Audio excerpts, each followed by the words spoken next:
Buenas a todos, hoy les quiero traer el tiempo, una dimensión como tal. Bueno, muchos vemos que el tiempo se diferencia de las dimensiones que comúnmente conocemos como largo, ancho. El tiempo nos queda un poco raro a nosotros.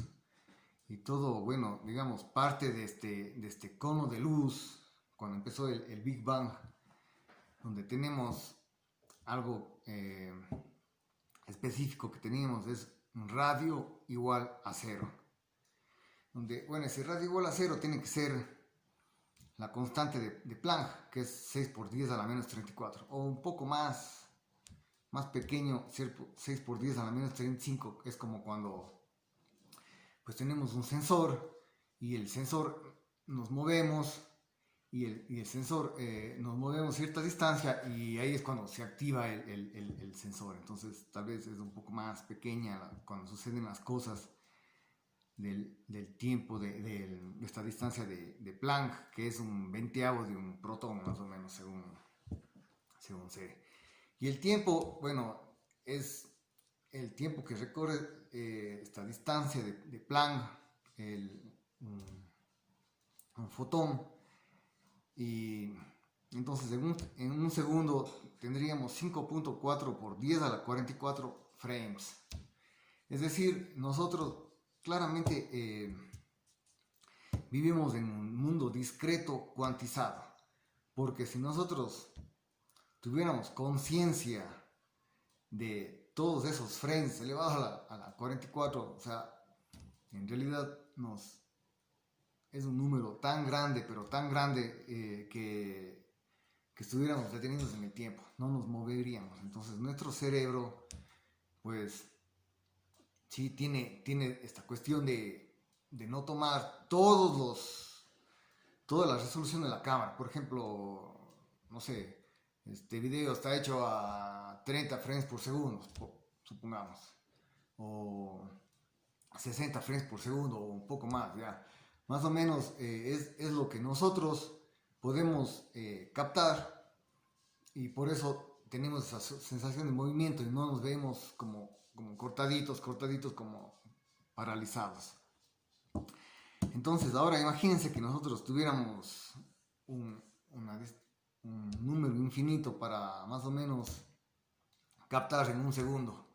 Claro, todo nos parecería realmente etéreo y que nada se mueve. Por eso es que nuestro cerebro, digamos, funciona así. El cerebro de un mosquito que, no sé, tiene un poco más se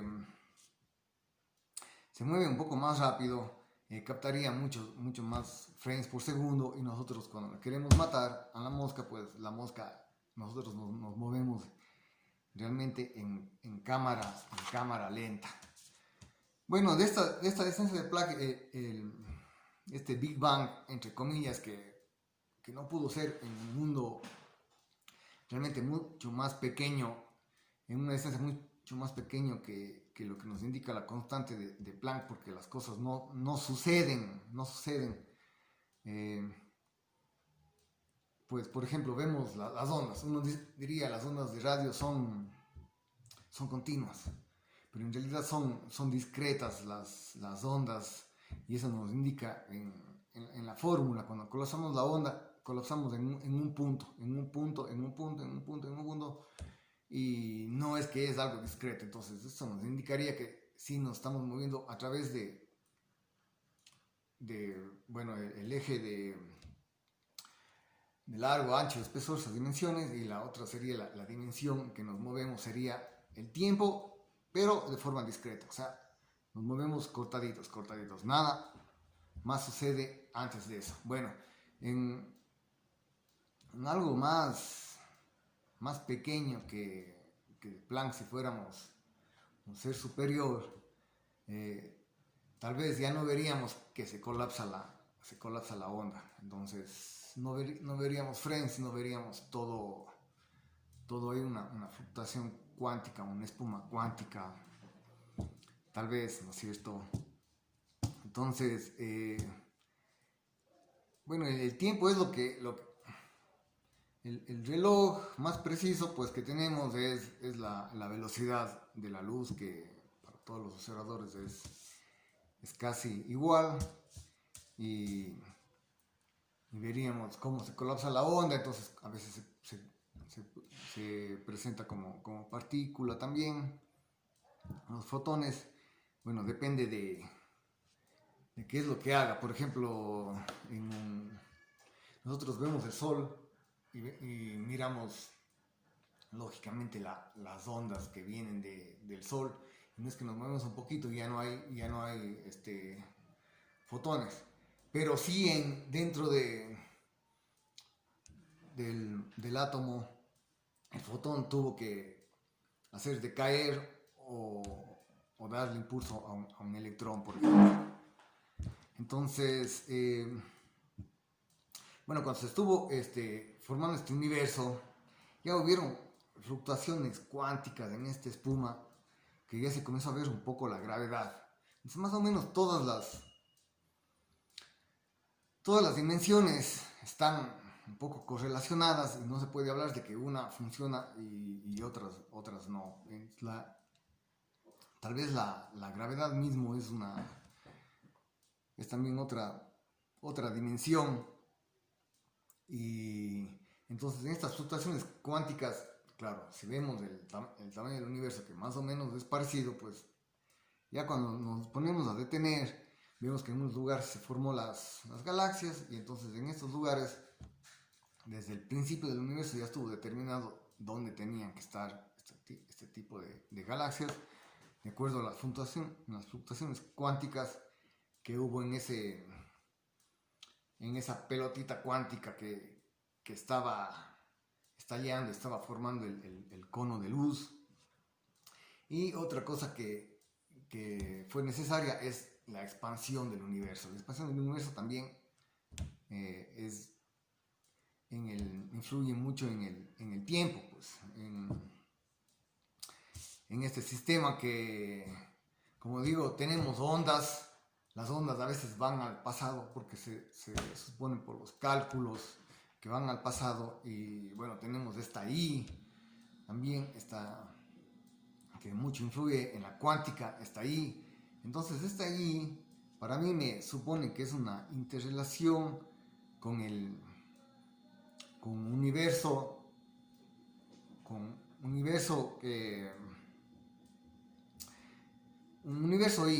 un universo imaginario que, bueno,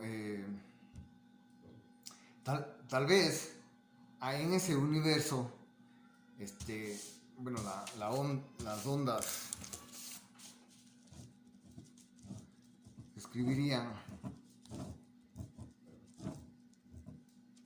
algo así.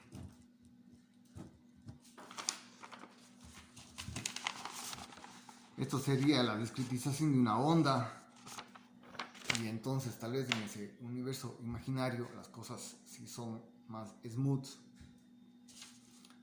ocurren, pero para nosotros ese universo sería demasiado loco, porque no cambiaría de frames, y todo sería una onda, y todo sería una mezcolanza. Entonces nosotros necesitamos de ese universo, tenemos una pata en ese universo.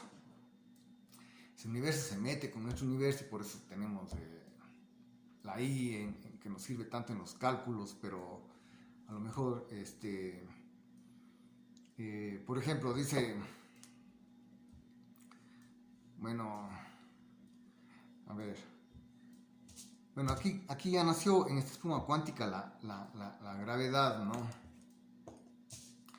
Entonces, tenemos la función de la gravedad, que es a G por M1 por M2 sobre R al cuadrado. Y esta espuma cuántica, bueno, depende vemos en la fórmula las masas, pero en realidad es la deformación del espacio que ejercen estas masas. Claro que tiene mucha correlación con las masas, por eso si tenemos una fórmula es mucho más fácil decir, de acuerdo a la masa tenemos tal deformación.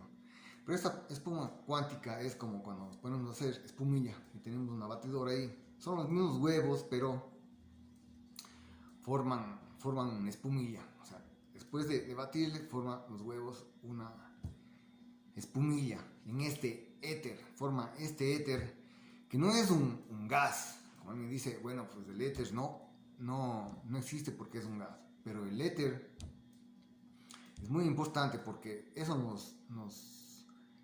nos da la velocidad de la luz. Si no hubiera este éter, seguramente la velocidad de la luz fuera mucho más grande, como se ha descrito en algunos papers. Y pues, perdón,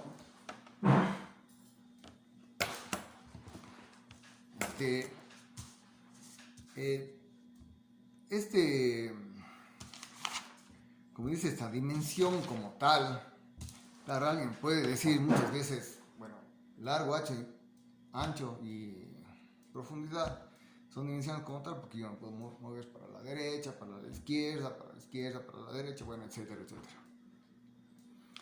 Pero imaginémonos que un segundo para la luz son 300.000 kilómetros. Del Sol a la Tierra tenemos nosotros 8.5 segundos de distancia.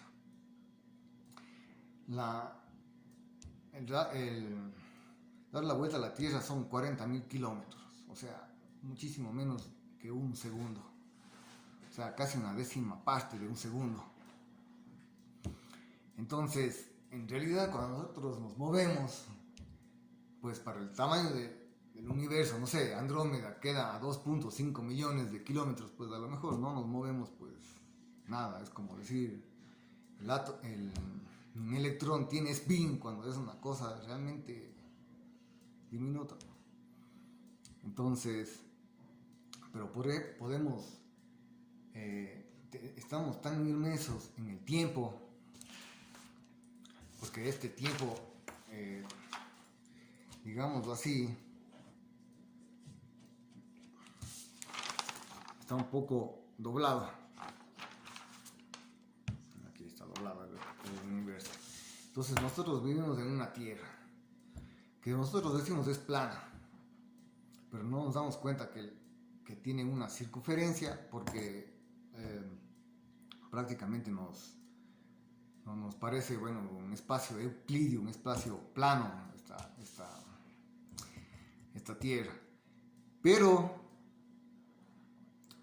estamos afectados por la gravedad, y por una misma gravedad que nos hace marchar el tiempo de una manera peculiar, y no nos damos cuenta que a lo mejor tenemos un doblez en el espacio.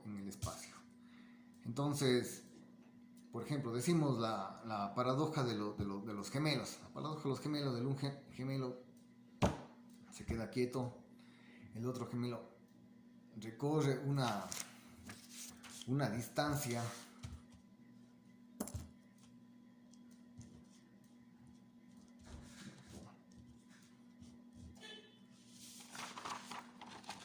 gemelo recorre esta distancia de aquí, y por la velocidad paró el tiempo. El otro gemelo no se mueve. Si no se mueve, es como un borrego no se mueve, ¿no? El borrego no se mueve. Entonces, no es que está parado, en realidad la Tierra cae, por supuesto, está naturalmente en free fall, en caída libre, pero este borrego se mueve, como está parado, se mueve mucho mayormente en el eje del tiempo.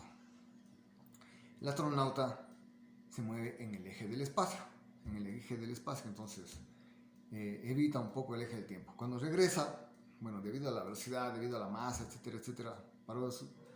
Dice, en mi reloj el tiempo pasó, fue un segundo. Hacíamos la cuestión con la pelotita. Para el otro dice, para mí pasó 20 años. Entonces se quedó en el eje de la masa. mientras que un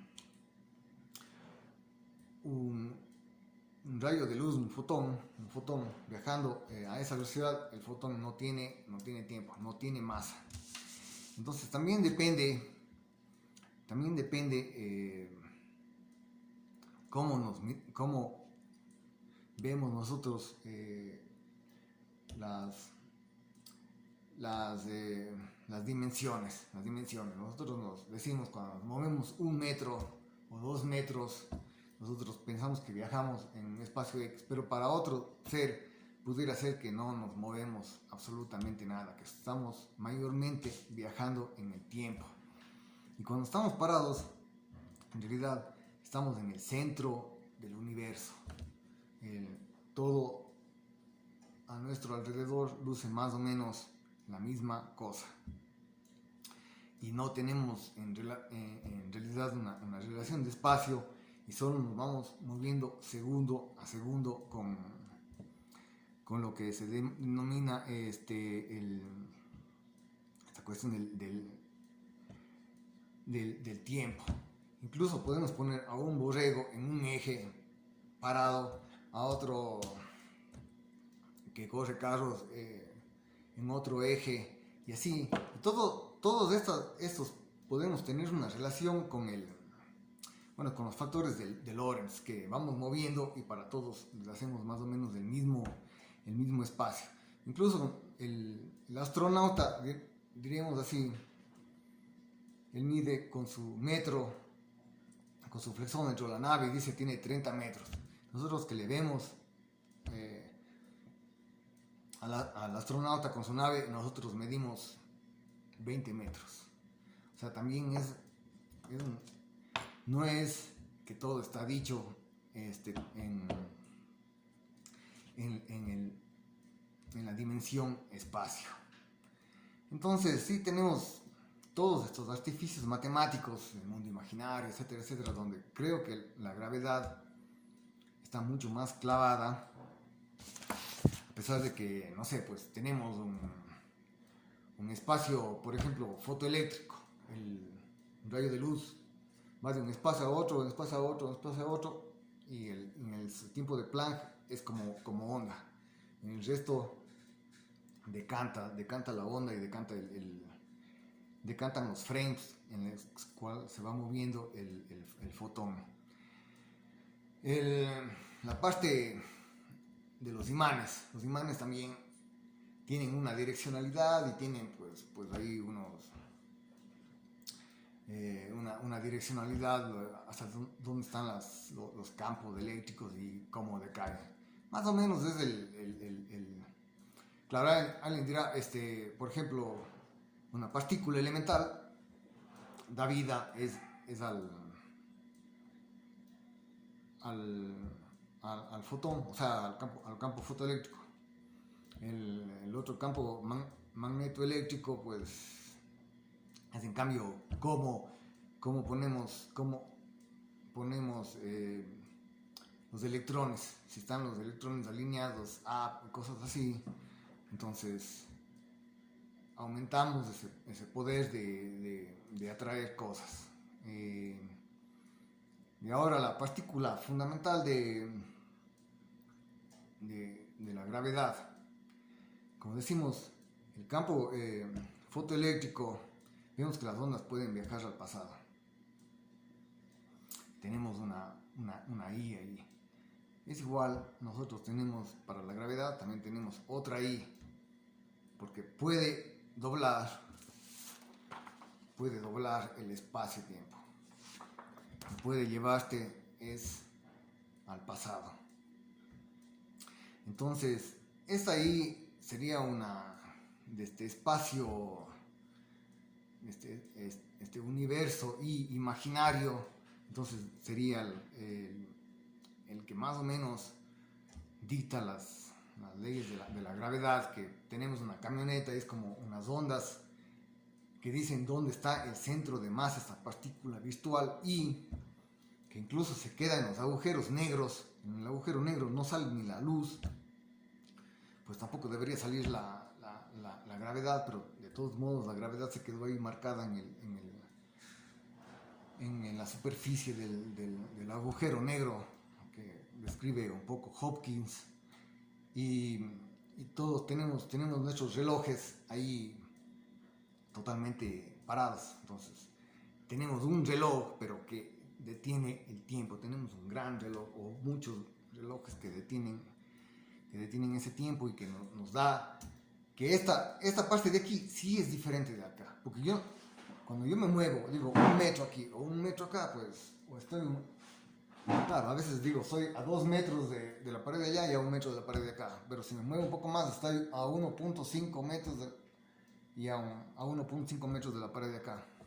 Entonces tenemos esa ubicación, pero esa ubicación también es, como digo, comparado con la galaxia de Andrómeda o el universo que tiene 80 billones de años luz, pues en realidad casi que no me estoy moviendo, sino es de acuerdo a mi percepción, y esas partículas que tenemos, bueno, ya tenemos el agujero negro, que es el tiempo. Dice, tenemos la ecuación, bueno, un poco hay que hablar también de la fecha, la flecha del tiempo. La flecha del tiempo quiere decir, bueno, hubieron los dinosaurios, ahora vivimos humanos, y la cosa ha cambiado un poco. Antes vivíamos organismos unicelulares y ahora somos organismos mucho más desarrollados, etcétera, etcétera. La otra cosa que nos da la flecha del tiempo es, bueno, las termodinámicas, donde tenemos, no sé, tenemos que las cosas se comienzan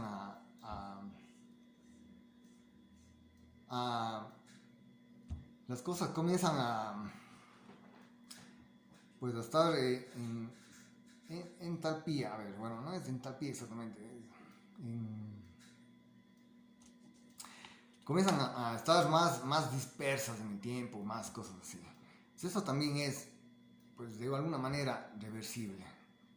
Claro, ponemos el gas en una galaxia y tenemos un agujero negro ahí, y eso le mandamos al pasado. ¿Por qué? Porque tenemos un cono del tiempo. Nuestro cono del tiempo es así: cuando nos acercamos al agujero negro, nuestro cono se comienza a inclinar al agujero negro.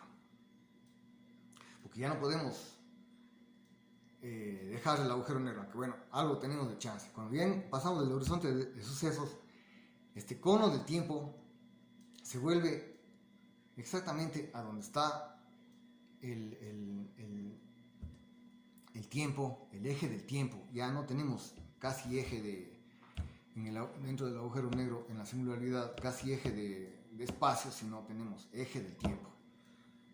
Eje del tiempo donde también nos lleva al radio cero. Al radio cero, que es el Big Bang, es cómo curva el universo algo. Si tenemos un espacio tan curvado, pues tenemos que nos lleva al Big Bang esa bola de sucesos. Igual la energía, pues la energía es igual a mc cuadrado. C cuadrada. C es igual a más o menos la raíz cuadrada de E sobre M. Entonces también la luz, así como las ondas, pues viaja al pasado cuando doblamos el cono de luz e invertimos hacia allá. Y también la entropía es la que también se revirtió, y pues debe haber ahí alguna fórmula de entropía que nos diga que también tenemos más o menos raíz cuadrada de algo, para donde entropía, volvemos para atrás y tenemos este universo infinito donde, pues, bueno, es también descubrimos el tiempo depende del resto de factores, como son también la gravedad, que le incluimos también un poco en esto de lo largo ancho, espesor, de las dimensiones, etcétera, etcétera, que tenemos y que nos da una visión más certera de qué se trata este universo.